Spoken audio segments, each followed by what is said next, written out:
I stood alone. My head hung low. I broke a rule I did not know. New girl at school, how could I cry? But no one liked me. Why, oh why? Luckily, Miss Popularity heard me sigh. And she had so many friends, oh my. Despite those rumors, she took a stand. And so firmly she grasped my hand. If you're my friend, then you're hers, I say. She wouldn't have it any other way. This first friend, my best friend, I thought she is one of a kind, but she herself showed me likable people are not that hard to find. The peace in my heart, I didn't know then my life's journey, my life's work was about to start. 36 years ago, I began my likability journey. I was so fascinated by these people who are so universally liked. They have moral depth, gravitas. They seem to always know how to do the right thing. I listened to their stories. I wrote them down diligently. I was so inspired to be a better person, thanks to those stories I wrote and read and reread. Yet I thought there was something missing. I was trying to search for this red thread connecting all of these stories of these beautiful, wonderful people, and I was stumbling somewhere. What was the connection? That's when I decided to go and do a full-fledged academic research on likability. And I'm going to share with you what I found in due course. Depending on how I introduced my topic, there was a strange dichotomy of responses. So if I said, I'm doing a study on likability, most people gave me their warmest smiles, they turned their charm on, and they were ready to be interviewed. Of course, most of us believe that we are likable, right? Now, if I introduce my topic saying, I'm here to do a study on the need to be liked, I was greeted with some uncomfortable silence. There was this uneasy shifting of chair, clearing of throat. It was followed by a bravado statement. I don't have any such need to be liked. Popularity contest? My life is not a popularity contest. I don't care what other people think. So there. This was rather puzzling to me. If you don't have a need for something, anything, you're not going to try to go and get it, right? No cause, no effect. So I was grappling with this paradox that everybody wants to be likable, nobody has a need to be liked. That's just something that's not going to happen, right? Anyway, so I continued, plodded on, and I thought back to the prehistoric times. The need to be liked? Question of survival. Your life depended on it. Human beings are social creatures, and we seek out a sense of belonging and affiliation to other human beings. Babies, they seek constant approval, or they seek constant attention of the primary caregivers.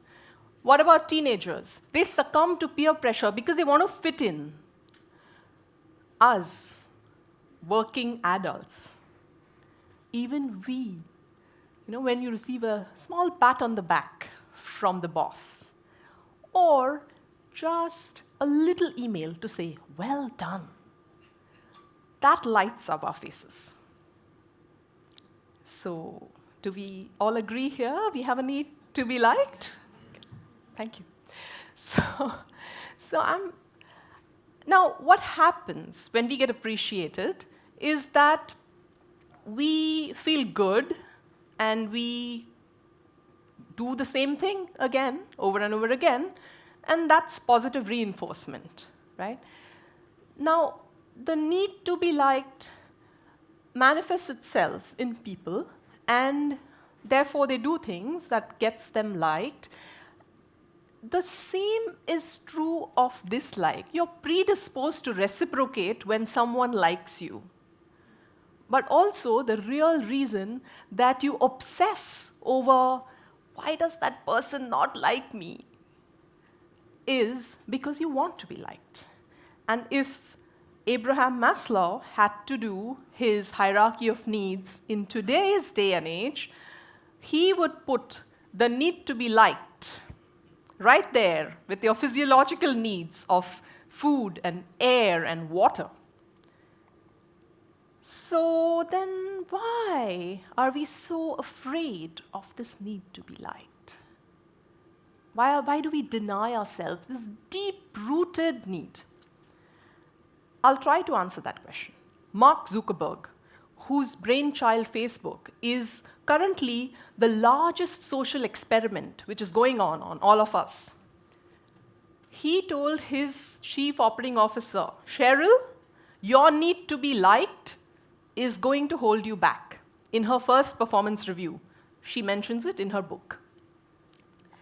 Ironically, the most iconic expression that Facebook has given the world is the like. In my research, the only study that I found on this need to be liked is a paper written in 1976, 40 years ago. And the paper is called Power is the Great Motivator. It says that affiliative managers who have a need to be liked will sometimes waver in their decisions or make wrong decisions, not the best decision for the organization because they'll put their own need to be liked ahead of the organization's best interests. And so the paper goes on to say that autocratic leaders who enjoy being in power will make the best decisions for the organization to thrive because they want to continue to be in power. Suffice to say, these autocratic leaders are not likable in the least because they never made any effort to be. But is that going to work in today's working environment? Let's think about it for a minute. Because of smartphones, you're always on. How much time do you spend really at work? Wake up in the morning, smartphone. Before you go to bed, smartphone. Check work email. So all in all, you're spending a tremendous amount of time with your work colleagues on email, IM, conference calls, business trips, and in the office sometimes, also. Now, is it reasonable to assume that you would want to spend all of that time with people that you enjoy being with? So, it's good to be liked. Because if people like you, then you can influence them. You can motivate them. You can inspire them. Likeability leads to inclusion. People pick you on their teams because they like you, regardless of your competence for that particular project.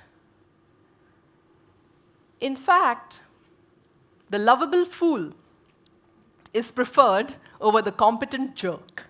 And I see heads nodding.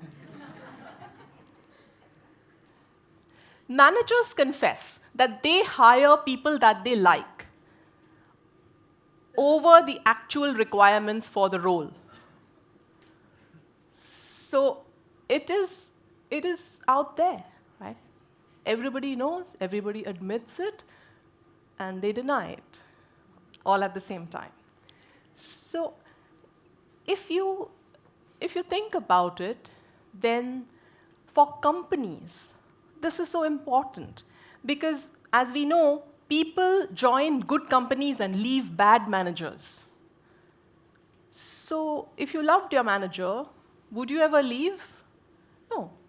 Companies can save so much on attrition costs and rehiring and retraining costs just by creating a work environment of likability. So let's face it, the ability to be liked is a predictor of success. And what do you need for the ability? You need the need. Yeah? So I am here to tell you, embrace your need to be liked. The faster that you understand it, acknowledge it, harness it, the sooner you're going to go ahead and indulge in those behaviors which are going to build your character and build your brand into a likable one. And why stop at your work environment? Imagine a world environment of likability. Wouldn't that be awesome? This, my friends, is an idea worth spreading. So go out there and tell everyone. Like Gandhi said, be the change you want to see, starting with you embracing your need to be liked. Let's go. Let's change the world.